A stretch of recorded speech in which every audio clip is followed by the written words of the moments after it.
welcome to another week of self-care. This week is emotional self-care and reflection. In our kits, we would have received our gratitude journals as well as our stuff for the sage candle making. That will be in another video. In this video, I really just want to take the time to really talk about the gratitude journal as well as all the benefits and some of the reasons why I chose this journal to include in the kit and the things that this journal has to offer. So this journal is the 5-minute a day journal because it truly only takes 5 minutes. It's very simple to fit into your day, whether it's 5 minutes winding down before bed, waking up in the morning, at lunch, whenever you have the time. What is unique about this journal compared to others is that there is a lot of different tracking methods. So there's a lot of space to write your thoughts, a lot of ways to track your goals. There is plans for the month that you want to manifest or envision, or things that you would like to work on, as well as a new page for every single day. So what I love about this is that when you first wake up and look at your journal, you can write down things that you're grateful for, how you want to make today a good day, some positive affirmations for yourself, because I think that we all need to just take the time and really know that we're people and we're amazing and we're worthy of feelings and we're worthy of happiness. And I think that that often gets lost in our day-to-day lives. So that's why I love journals like this. And then towards the end, this section is for the morning. It has a beautiful quote. And then the end, it always lets you know what moments of your day were amazing. How could you have made the day even better, which is where we can really reflect and say, what did we do today? How could we have improved that for tomorrow? What are we going to do tomorrow? And then what I love is it has a self-check-in at the bottom for every day, just to let us know how we're feeling. Because sometimes we don't recognize our emotions. We just put them on the back burner because we have more important things to do, or we just don't want to face them. But I love that this can show our growth and reflection, because maybe we are having a bad period here, or a bad week, or a bad day, and then as we flip through the journal, as we keep using it, we can really see how we've grown and how we've reflected in different ways that we can make our days amazing, and different tips and tricks that we've learned along the way through these books. So that's what I find to be super beneficial. I'm really excited that you guys are all going to receive a copy of this. I cannot wait to hear your thoughts, how you guys are using them, if you do find it to be beneficial. What I can do is also start posting on our Instagram stories, maybe an entry or two, so that way we can all keep each other on track and keep each other motivated with our gratitude journals, which would be amazing. At the end here too, it also has little coloring pages just to help keep us mindful. And yeah, that about sums it up. So I would love for you guys to join me in the 5-minute challenge a day, where we can all hold ourselves accountable, reflect on our emotions, as well as identify them in a positive way and set healthy, positive goals for ourselves. I really hope you guys enjoy this. I cannot wait to see you next week, and I really hope you enjoy the sage candle making as well. Bye guys, thank you so much for registering. Today we're going to be making sage candles, and I'm here with Anna. Hello everyone! So let me get started. What you are going to be needing and what is going to be coming in your kit is a glass candle holder. This will come with a label, but it's totally fine. We just wash it off with a little bit of water.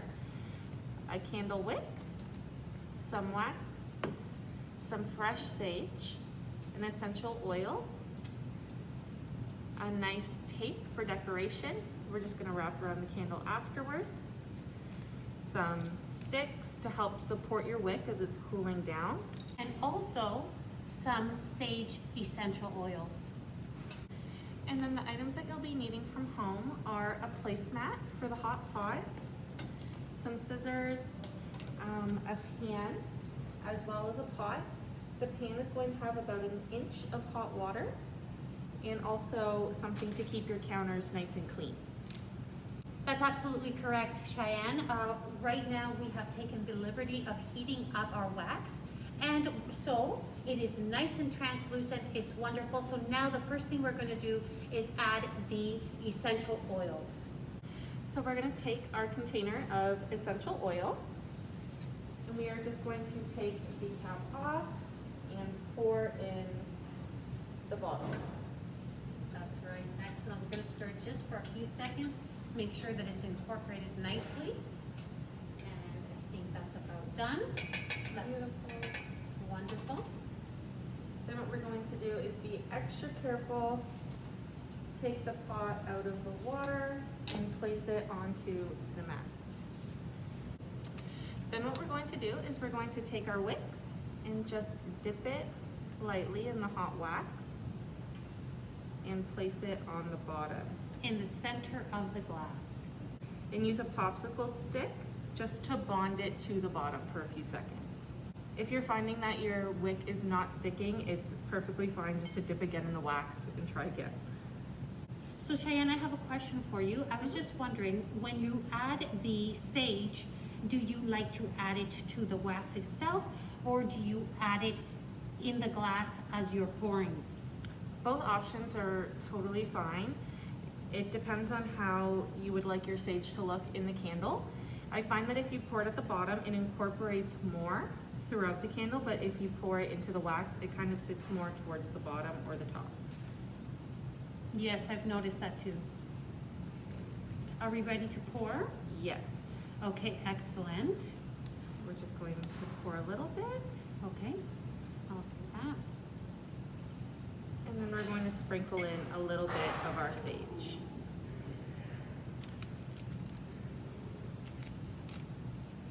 That's And then looking very nice. we're just going to keep doing it in increments until your candle is full and you're happy. The amount of sage you put in is completely up to you. I like quite a bit because I like the smell. And then you top it off.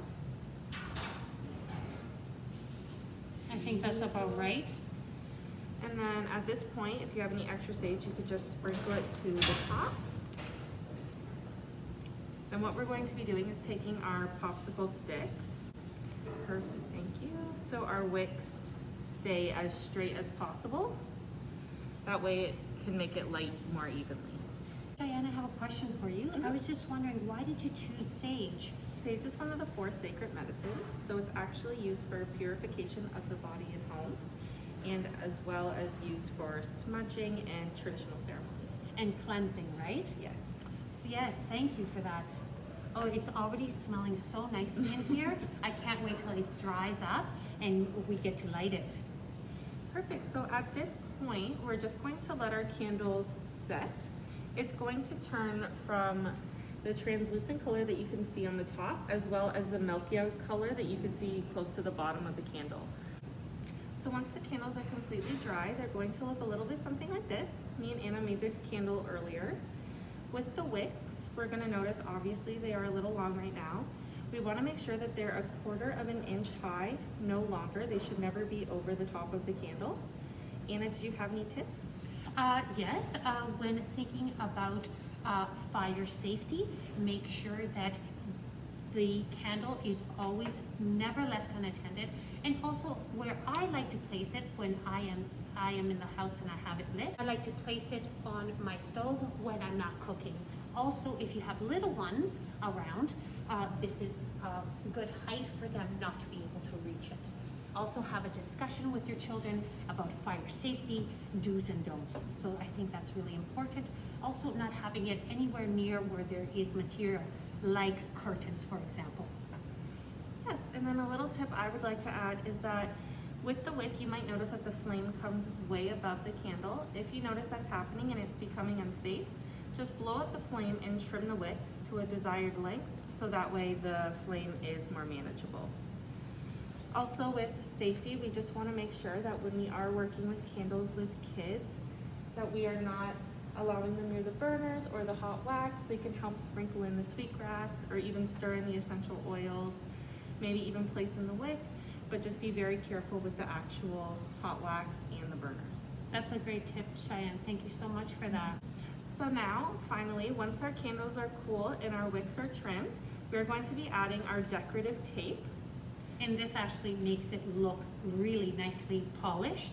And this is actually really nice to give as gifts if you ever want to do this.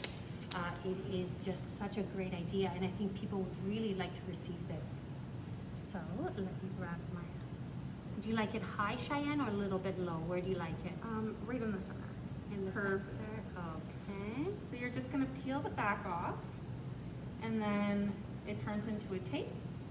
So once you are done, you just give it a nice little wrap. So I'm gonna bring it up close so you're able to see. That looks really fancy, very polished, And very now you have posh. a lovely candle for your house and home. Well, thank you ever so much for watching. Cheyenne, that was a really great activity. Thank you. Thanks for being with me, Anna, and thanks for helping me with all the candles. Take care, everyone. Bye. Bye-bye.